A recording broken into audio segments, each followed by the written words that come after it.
नाज़रीन, आप देख रहे हैं मास्टर टीवी। मैं हूं अयाज मोरस और आप जानते हैं मैं आपको ऐसे लोगों से मिलवाता हूं जिन्होंने माशरे में अपना नाम बनाया होता है और अपने काम की वजह से, अपने नाम की वजह से एक शनाख्त बनाते हैं और माशरे को कंट्रीब्यूट करते हैं। ऐसे लोगों की कहानी, उनकी ज़िंदगी का निचोड़ हम आपके साथ शेयर करते हैं कि किस तरह से उन्होंने कामयाबी हासिल की, माशरे में नाम बनाया और आप भी उनकी ज़िंदगी से कैसे सीख कर आगे बढ़ सकते हैं।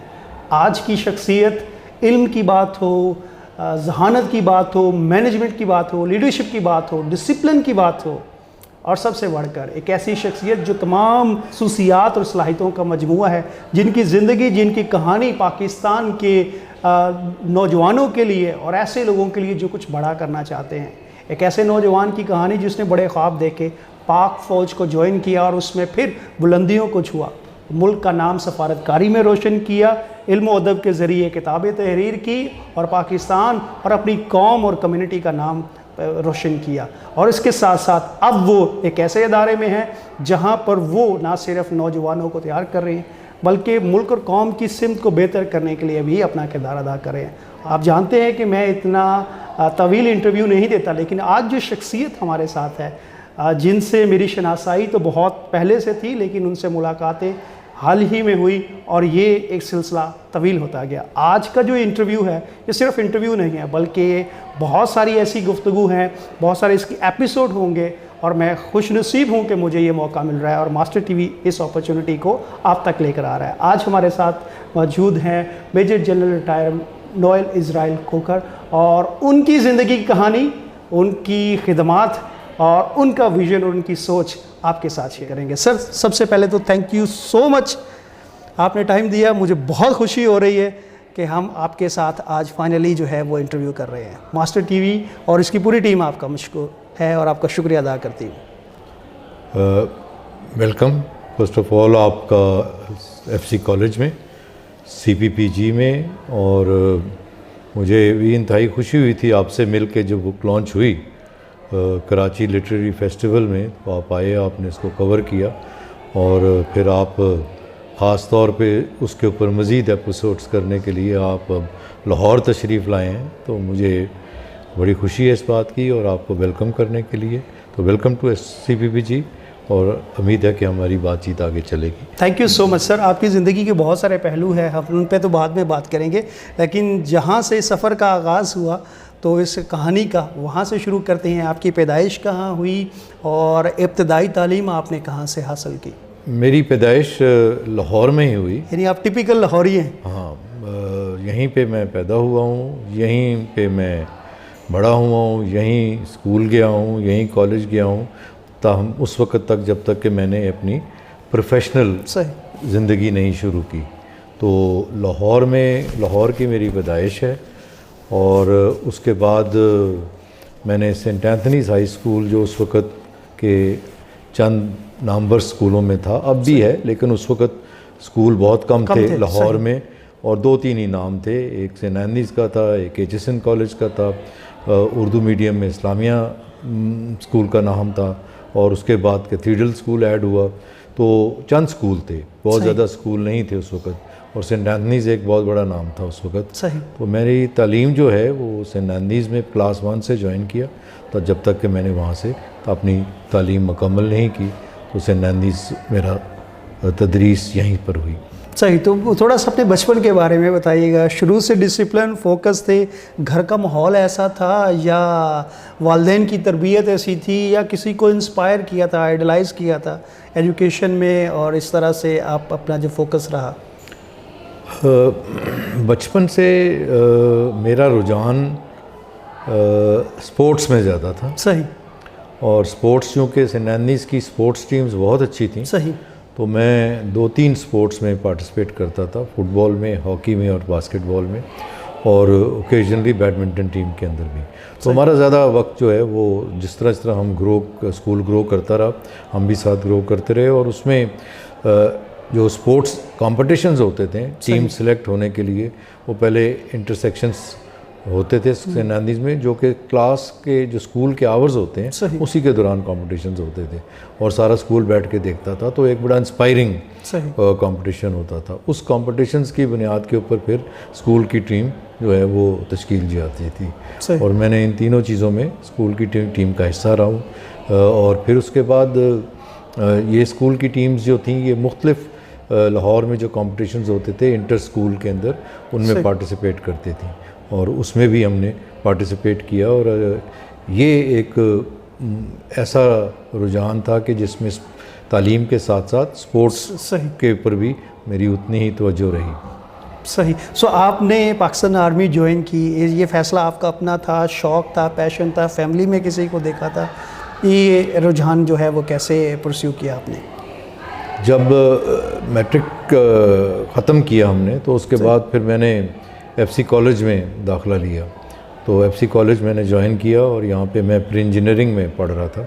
सही। और इरादा ये था कि इंजीनियर बनने के लिए, और उसी लिहाज से हमने तालीम यहाँ पे जारी रखी।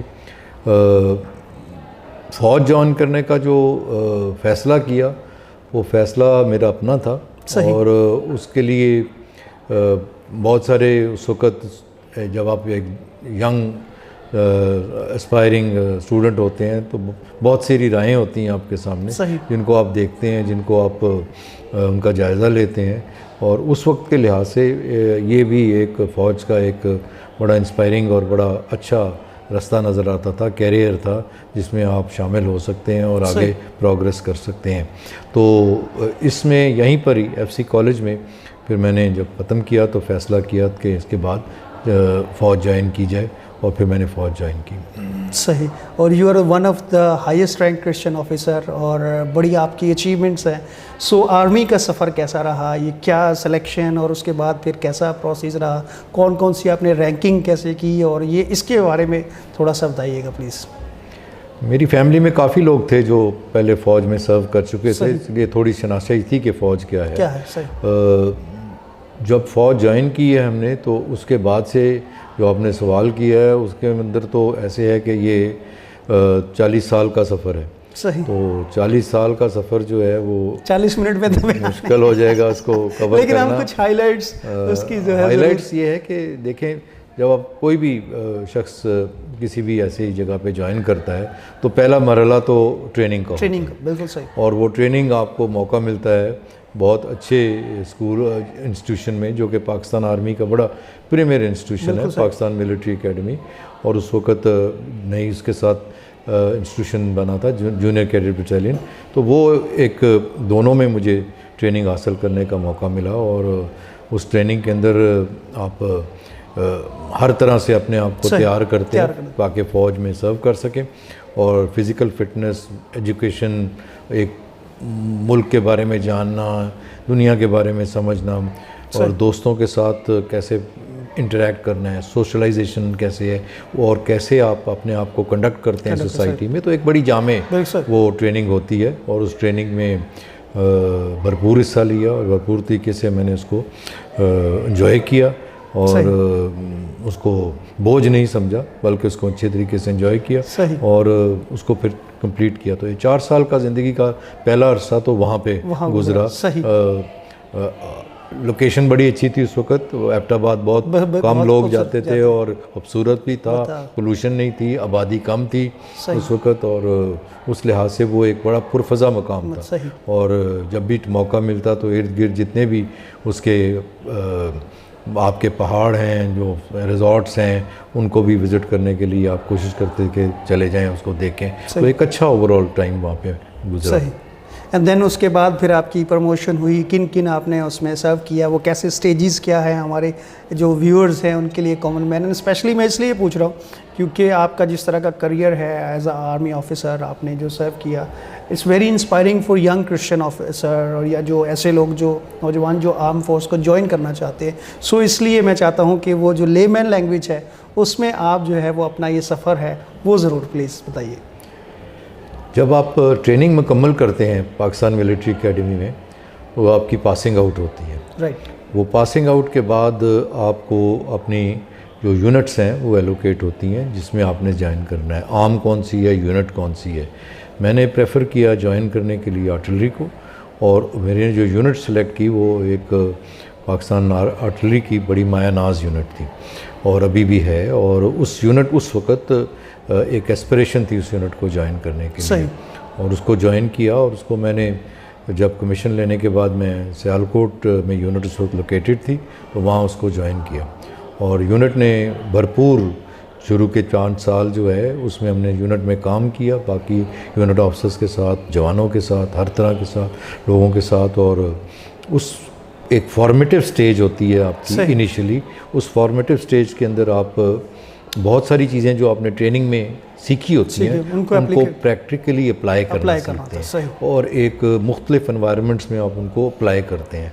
और उसकी application from training to application जो प्रोसेस है, ये इसके अंदर फिर आपको एक्सेल करना पड़ता है।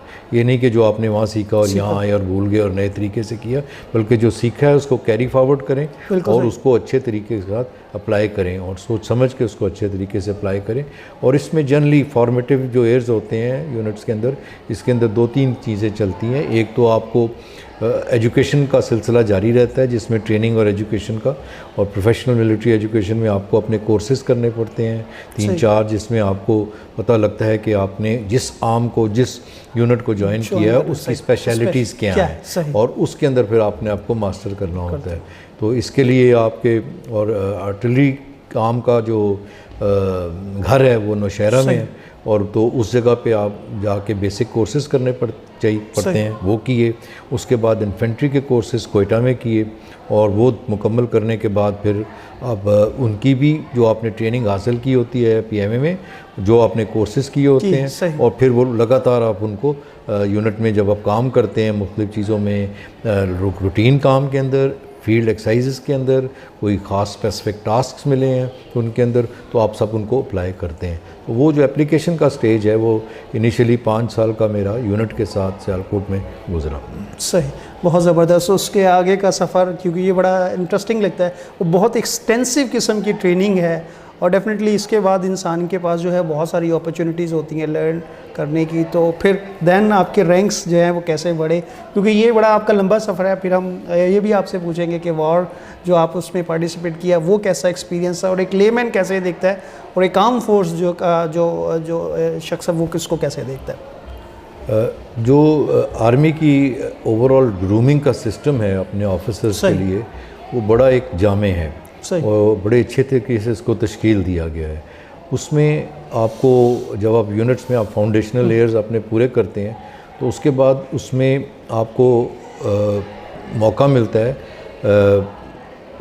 जो यूनिट का काम है उसको आप फील्ड वर्क कहते हैं, या जब भी आप किसी जगह पे काम करते हैं तो फील्ड में होते हैं आप। लेकिन उसके अलावा फील्ड में आपको मौका देती है फौज के, आप जो स्टाफ है, यानी कि हेडक्वार्टर में जो होता है उसमें भी आप काम कर सकें, और उसके अंदर काम करने के बाद आप पढ़ाने का भी काम कर सकते हैं। और वो तो ये 3 चीज़ें चलती हैं साथ साथ। इसके दौरान रोटेशन रहती है ऑफिस की, यानी कि आपने फील्ड में काम किया, नेक्स्ट पोस्टिंग में आपको मौका मिलेगा कि आप हेडक्वार्टर में किसी में काम करें एज अ स्टाफ ऑफिसर या एज अ कमांडर, जिस तरह से आप ग्रो करते हैं।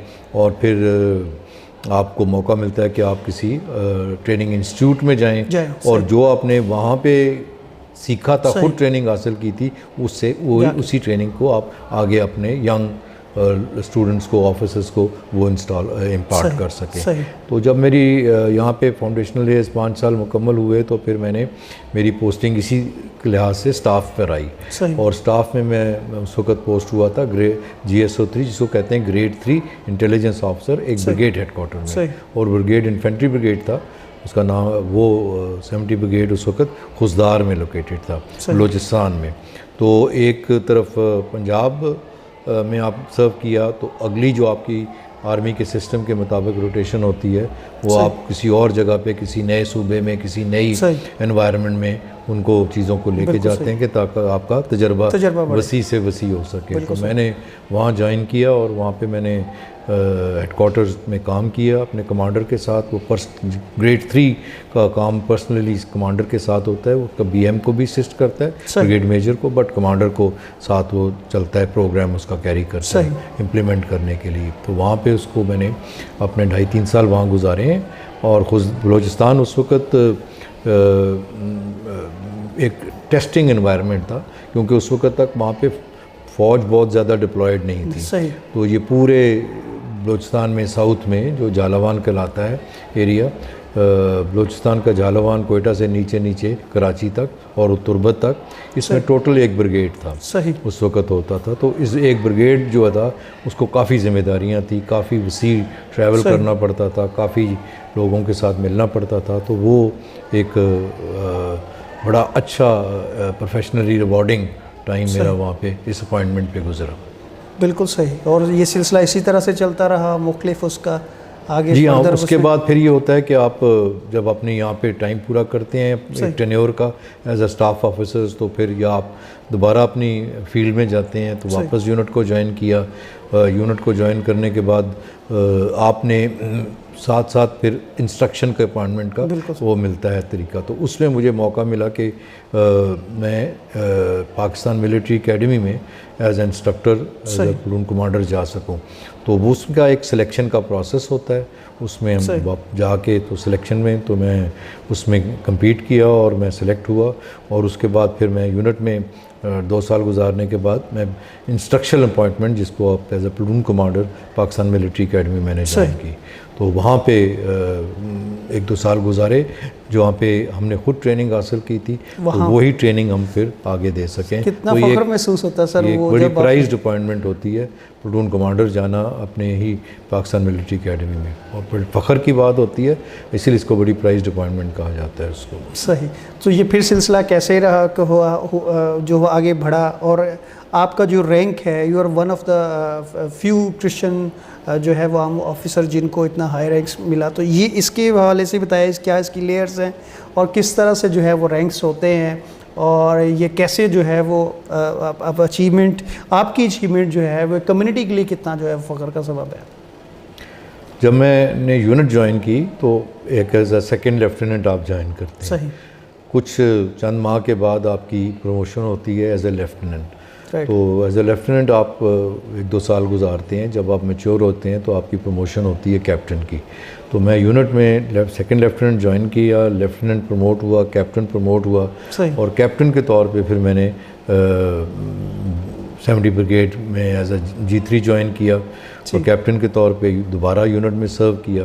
कैप्टन के तौर पे ही मैं पाकिस्तान मिलिट्री एकेडमी में एज ए प्लटून कमांडर गया, और उसके बाद फिर वहीं पे मेरी एज अ मेजर प्रमोशन हुई। इसका एक टाइम फ्रेम मुकर्रर होता है जनरली एक्सेप्टेबल, वो होता है, उसके मुताबिक आपकी प्रमोशंस चलती हैं। इस वक्त के एक्सपीरियंस के अलावा सही एक और रिक्वायरमेंट होती है, वो होती है कि आपने अपने प्रमोशन एग्ज़ाम्स पास करने होते हैं। तो वो प्रमोशन एग्ज़ाम्स आपके होते हैं कैप्टन के लिए, फिर कैप्टन टू मेजर के लिए। तो वो प्रमोशन एग्ज़ाम साथ साथ आप पास करते हैं, तो उसके बाद फिर आपको मौका मिलता है कि आप प्रमोट हों और उस रैंक में सर्व करें। तो एज अ मेजर मैंने PMA में ज्वाइन किया, बल्कि वहाँ प्रमोट हुआ, और वहीं मैंने फिर अगले 1-2 साल सर्व किया। सही सर, क्योंकि आपकी एक लाइफ की, आपके करियर की बहुत सारी जो है वो एंगल्स हैं, बहुत सारी जहदें हैं, तो हम उन पे भी 1-on-1 जो है वो डिस्कशन करेंगे। लेकिन मैं यहाँ ये पूछना चाहूँगा कि आर्मी का जो इन्वायरमेंट है, जो डिसिप्लिन है, वो क्या चीज़ें डिमांड करता है, और किस तरह से वो देखते हैं एक अपने जो उनके जो कैरियर ऑफिसर आता है, तो उसको कैसे वो मॉनिटर कर रहे होते हैं, क्या चीज़ें वो देख रहे होते हैं कि इस जो है वो कैरियर ऑफिसर में जो है ये क्वालिटीज़ हैं जो इसको आगे लेके जा सकती हैं। जैसे हम आम तौर पर जो है वो सुनते हैं कि फ़ौज का जो एक सिस्टम इतना खूबसूरत है कि एक बिल्कुल आम जो है वो घराने से, पस मंज़र से आया हुआ जो है वो एक फ़ौजी जो है वो आगे बढ़ सकता है। तो क्या ये चीज़ें जो इसको स्ट्रेंथ करती हैं, जो इसकी क्वालिटी हैं, जिसकी बेस पर जो है वो इतना ऑर्गेनाइज और मुनज़्ज़म सिस्टम है? सही कह रहे हैं आप कि एक बड़ा मुनज़्ज़म सिस्टम है, और ये वक्त के साथ साथ इम्प्रूव हो के कंसोलिडेट हुआ है, क्योंकि एनवायरनमेंट चेंज होते रहते हैं, उसी लिहाज से सिस्टम भी अपने आप को अपग्रेड करता है। बट बुनियादी खद-ओ-खाल सिस्टम का वही रहता है। सही। और बुनियादी खद-ओ-खाल में ये चीज़ जो सबसे अहमियत वाली है फ़ौज के अंदर वो आपका मेरिट है सही। और आपकी हार्ड वर्क है, आप किस तरह अपने आप को ज़मीन पे परफॉर्म करते हैं। सही। मेरिट उससे डिटर्मिन होता है। बिल्कुल सही। आपकी परफॉर्मेंस ज़मीन पे क्या है, उससे आपका मेरिट डिटर्मिन होता है। और जो मेरिट है वो फॉलो किया जाता है फ़ौज में एज अ प्रिंसिपल, सही। यानी कि तमाम के लिए यकसा है। जो मेहनत ज़्यादा करेगा, जो ज़्यादा परफॉर्म करेगा अच्छे तरीके से, उसका मेरिट आप नेचुरली उसको बेहतर गिनेंगे।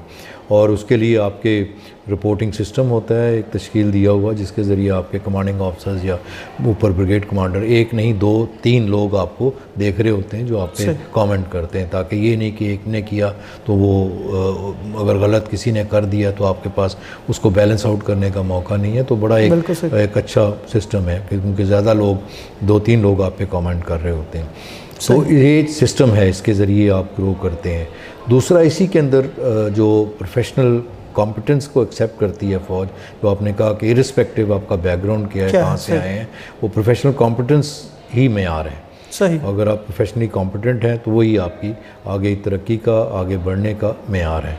और उसमें जब आपकी ट्रेनिंग इसके साथ साथ एक और उसमें साथ चलती है एक स्टेज पे, जैसे आपने प्रमोशन एग्ज़ाम्स पास किए होते हैं मेजर तक बनने के लिए, मेजर से आगे प्रोग्रेस करने के लिए आपका एक कॉम्पिटिटिव एग्ज़ाम होता है जिसको कमांड एंड स्टाफ कॉलेज के लिए कंपटीशन होता है। उसके लिए वो कॉम्पिटिटिव एग्ज़ाम आपको पास करना पड़ता है। अगर आप पास करते हैं, क्वालिफाई करते हैं, तो फिर आपकी अगले लेवल के लिए ट्रेनिंग शुरू होती है। और वो ट्रेनिंग जो है उसके लिए पाकिस्तान में आप कोयटा में कमांड एंड स्टाफ कॉलेज है, वहाँ आपको मौका मिलता है जाके अपनी ट्रेनिंग करें। ये जो स्टाफ कॉलेज की ट्रेनिंग है ये अगले 2 से 3 रैंक्स के लिए आपको तैयार करती है। सही।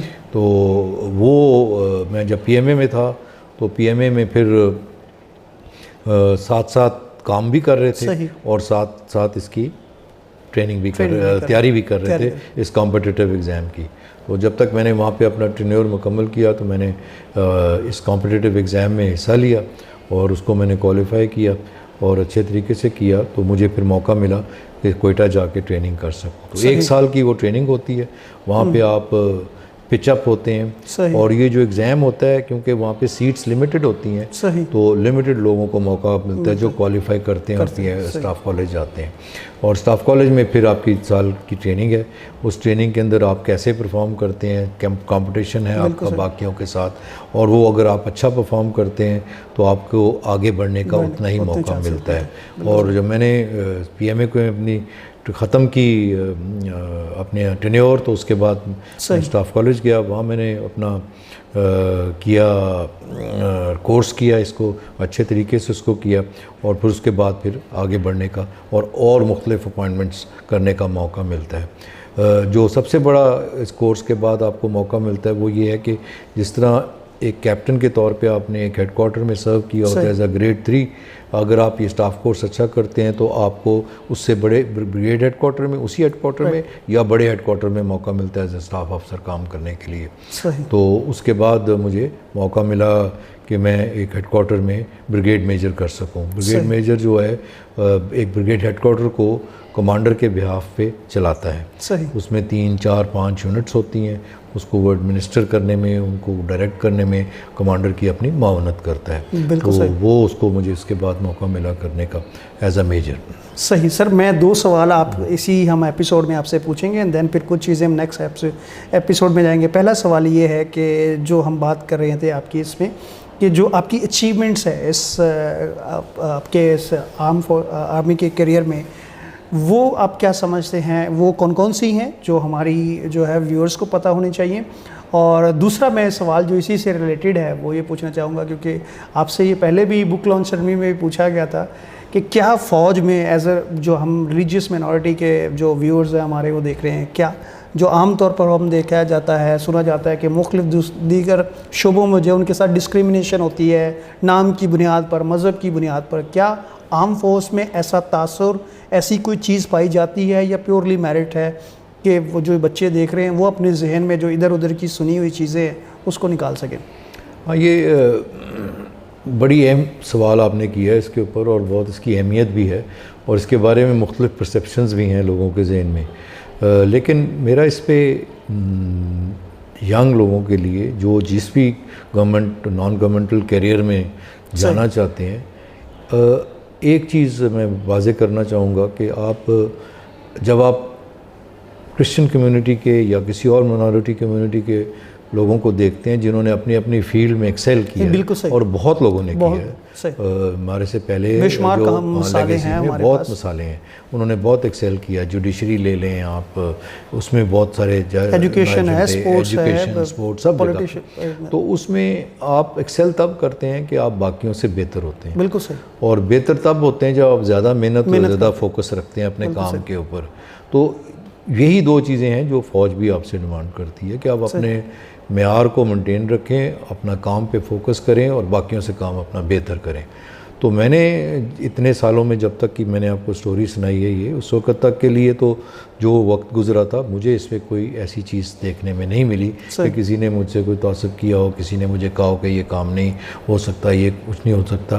तो वो प्योरली मेरिट की बुनियाद के ऊपर आपको आपकी प्रोग्रेशन मिलती रहती है। लेकिन उस प्रोग्रेशन में ये है कि मुख्तलिफ राहें होती हैं, ये नहीं होता कि एक ही पैटर्न पे सब चलते हैं। वो पैटर्न, क्योंकि फ़ौज ने मुख्तलिफ अपॉइंटमेंट्स के लिए लोगों को ट्रेन करना होता है, तो वो आपको मुख्तलिफ राहों पे लेके जाते हैं, मुख्तलिफ कोर्सेज़ पे, मुख्तलिफ डायरेक्शंस में, ताकि आपकी ट्रेनिंग एक मुकम्मल जामे ट्रेनिंग हो सके और जिसके लिए आपको तैयार किया जा रहा है वो आप उसको अच्छे तरीके से उसको अचीव कर सकें। सही सर, हम इस एपिसोड का यहीं पर इख्तिताम करेंगे। क्या मैसेज देंगे, क्योंकि आपकी जो यंगस्टर्स हैं हमारी, वैसे तो सारे यंगस्टर, लेकिन पर्टिकुलर हम क्रिश्चियन कम्युनिटी के नौजवानों से, कि वो किस तरह से आर्म फोर्स को ज्वाइन करके तो ना सिर्फ वो अपना जो है वो करियर बेहतर बना सकते हैं, बल्कि अपनी कम्युनिटी का और अपने मुल्क का जो है वो दफा करने में, अपने मुल्क को बेहतर बनाने में, स्ट्रॉन्ग बनाने में अपना किरदार अदा कर सकते हैं।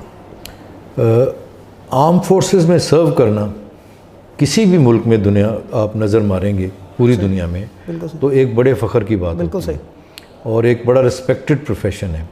और उस प्रोफेशन में आप किसी भी मुल्क में देखेंगे तो वो अपनी आर्म फोर्सेस को बहुत रिस्पेक्ट देते हैं, और वो रिस्पेक्ट इसलिए देते हैं कि उनको इस बात का पता है कि बाकी जगहों पे आप ज्वाइन करेंगे, आप काम करेंगे, आपको तनख्वाह मिलेगी, आपकी जान को कोई ख़तरा नहीं है। लेकिन यहाँ आप जब ज्वाइन करते हैं तो आपका पहला यही को अपने आप से कमिटमेंट होती है कि जब वक्त आएगा तो मैं अपनी जान देने से भी गुरेज नहीं करूँगा, अपने लिए, लोगों के लिए, अपनी यूनिट के लिए, अपने काम के लिए, अपने मुल्क के लिए। तो ये बहुत डिस्टिंक्ट करती है एक चीज़ बाकी प्रोफेशन से फ़ौज को। और जब आप एक उसी तनख्वाह के एवज़ अपनी जान देने के लिए तैयार हैं तो आपका कमिटमेंट लेवल बहुत फ़र्क होता है। तो इसलिए इसको रिस्पेक्ट भी किया जाता है, और अपने शोहदा को कोई भी मुल्क अपने शोहदा को रिकग्नाइज़ करती है, अपने शोहदा को ट्रेजर करती है, उनको माशरे में और सोसाइटी में जो मकाम ड्यू होता है वो देती है, ताकि वो एक मिसाल बन सकें बाकी लोगों के लिए भी कि ये अल्टीमेट कमिटमेंट, ये अल्टीमेट सेक्रीफाइस आप करने के लिए तैयार हों जब इस यूनिफॉर्म में आएँ।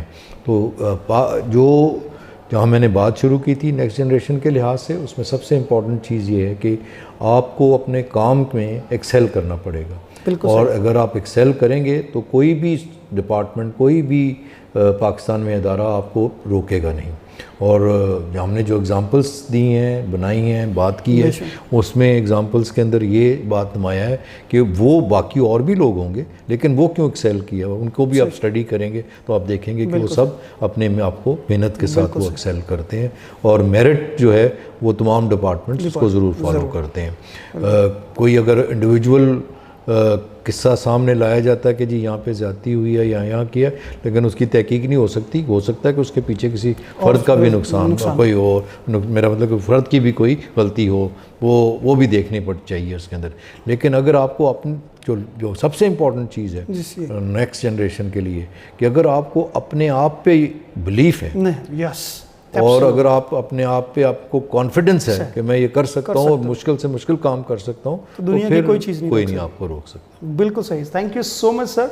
हम इस एपिसोड का इख्तिताम यहीं करेंगे। आपके साथ हमारी गुफ्तगू का सिलसिला जारी रहेगा। व्यूअर्स, जैसे जो है वो जनरल साहब ने कहा कि बहुत ज़रूरी है कि अगर आपको अपने आप पे बिलीफ है, आप मेहनत करना चाहते हैं, आप डिसिप्लिन हैं, फोकस हैं, तो ज़िंदगी के किसी भी शोबे में जो है वो आप आगे बढ़ सकते हैं, क्योंकि ये वो बुनियादी खूबियाँ हैं, खसूसियात हैं जो आपको ना सिर्फ पाक फ़ौज की हमने बात की आज, बल्कि किसी भी शोबे में आपने आगे बढ़ना है तो कामयाबी के लिए ज़रूरी है। अपना बहुत सारा ख्याल रखिएगा। आपसे मुलाकात होगी अगली एपिसोड में, हमारे साथ रहिएगा।